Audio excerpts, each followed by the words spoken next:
Assalamualaikum and very good morning. My name is Muhammad Afifi bin Rahmi and with my advocate which is Chin Hui and Celio.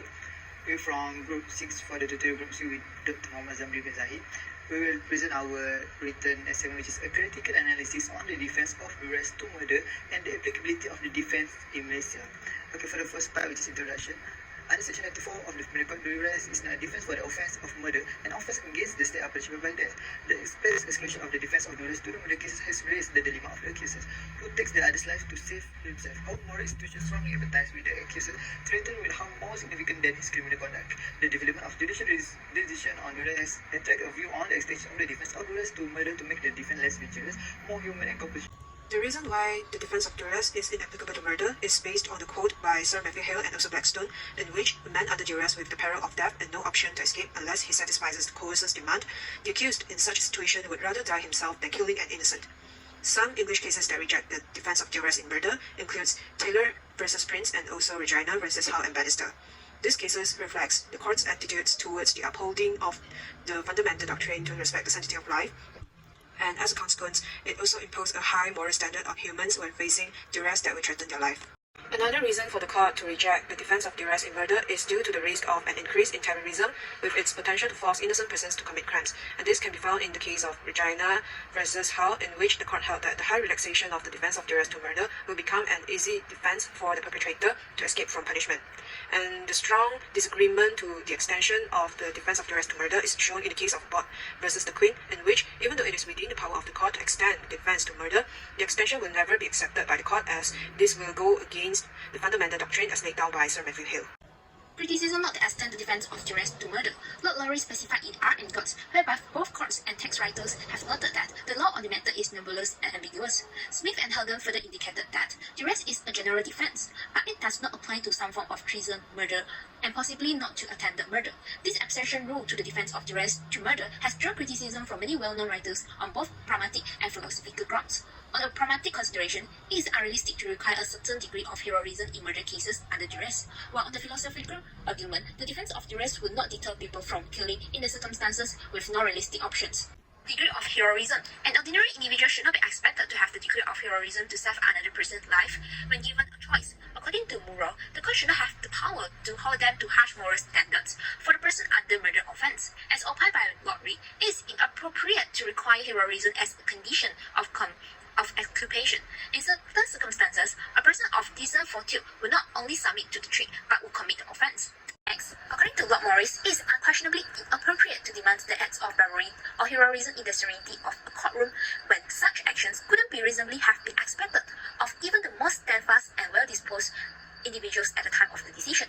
Listeners on the same stand stated that the explicit restriction of the duress defense in murder is a strict and unreasonable standard imposed on a human being to act at all times. Clearly, extending the defense of duress to murder solely illustrates the principle that the law should impose upon people only those obligations which they can reasonably be expected to comply with. Restrictions on the defense of duress will not deter people from killing in circumstances with no realistic options. There is a lack of evidence to suggest that the rule of not extending the defense of duress to murder will mitigate people from committing murder in a situation where they are truly in peril of their lives and with no reasonable alternative. With that being said, doubt on the inconsistency in the application of the defense of duress arises. Hence, it is arguable that this defense should potentially be raised in murder cases. Therefore, the existing norm may produce unfair and inconsistent outcomes because of these holes in its philosophical and practical applications. For the next part, which is the extension of the defense of duress to murder, there's an approach that has been taken to extend duress to murder. Commonwealth cases. In the case of Commonwealth and Viscout, the Massachusetts Supreme Judicial Court (SJC), relying on choice of evils theory, ruled that the trial court did not misuse its discretion, and duress was still an invalid defense to intentional murder. The court has cited Anderson policy reasons for prohibiting defendants accused of murder from raising the argument of duress. The judicial decision exhibits some degree of flexibility to the rationale that impose an imperfect and inflexible standard of conduct at all times, but not a reasonable consideration in particular situations, especially under threats. Next, some cases allow the defense of duress in murder. In R. and Cray, the accused Anthony Berry allegedly made the claim that he brought a gun to a home, knowing Regina Cray would use it to kill a man named Matt Day. Berry said that he was under duress since failing to follow Cray instructions would put his family's safety and his own in danger. The Court of Appeal made the decision by acknowledging that being under duress can be a defense for someone accused of being an accessory to murder. Another case is Hansen and Taylor. The court further made a general declaration that the defense might be admissible in circumstances of murder other than a principle. The court in both cases had also drawn the distinction between accessories and principles, whereby the term accessory refers to the all common law modes of participations. The degree includes the accessory before or after the fact, where it was the most immediate cause of the actor's real, or who was pleasant, aiding or abetting the principal in the first degree at the time of the commission of the defense. The application of the defense of weak murder cases, although it is not a total reduction of the defense to any murder cases, has reflected a trend in which there are some judicial approaches to ease the harsh hell rule. Although penal code is said to relieve the harsh rule that totally prohibits the application of the defense of duress under a situation in which there is no any realistic option available for the accused person, by allowing duress as an affirmative defense under section 2.09 subsection 1 of the APC.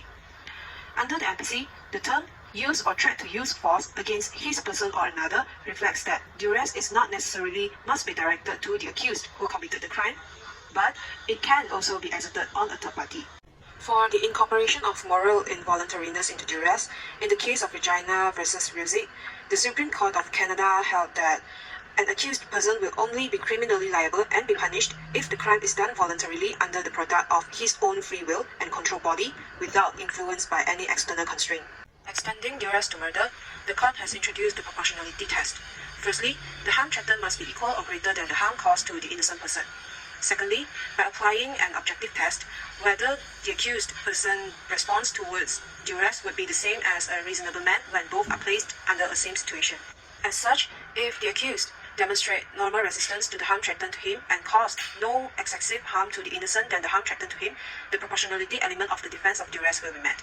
For the next part, which is applicability of defense of duress in Malaysia in the perspective of Islamic law.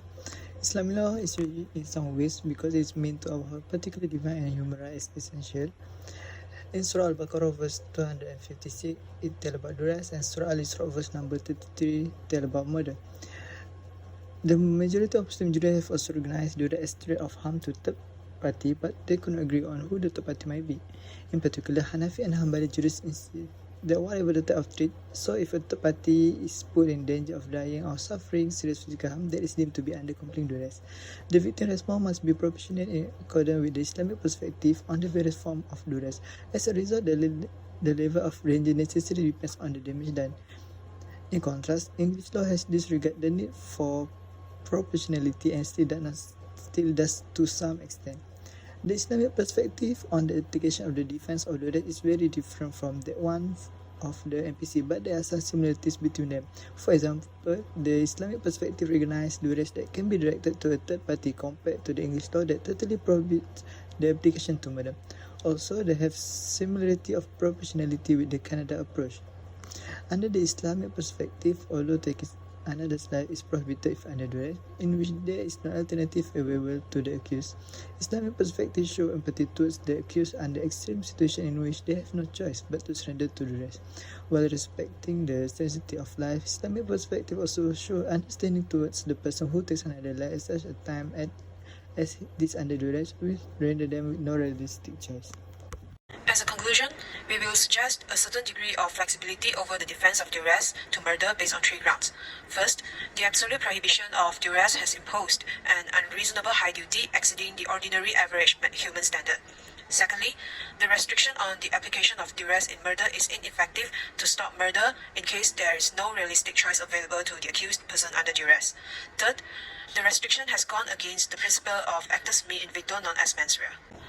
While suggesting duress to be an affirmative defense in murder, we also suggest to apply the traditional and also the modern rules when accessing the facts of the case so that this defense will never become an easy defense for the perpetrator to escape from punishment. The traditional rules includes: first, the threat of death needs to be imminent, persistent, and extreme. Second, there must be reasonable fear of instant death. Third, the defense is inapplicable when the accused voluntarily places himself under the threat of another person. Fourth, the accused need to show a normal resistance to the threat by seeking help to escape from the threat.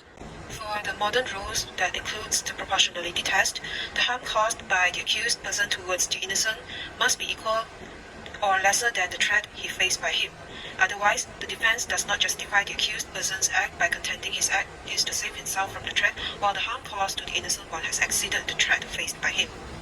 With such, by allowing duress as an affirmative defense to murder and at the same time applying the traditional and modern rule when accessing the facts of the case, it is hoped to relieve the harsh rule of the restriction of the application and also at the same time to make the law more humane and compassionate towards the accused person under duress.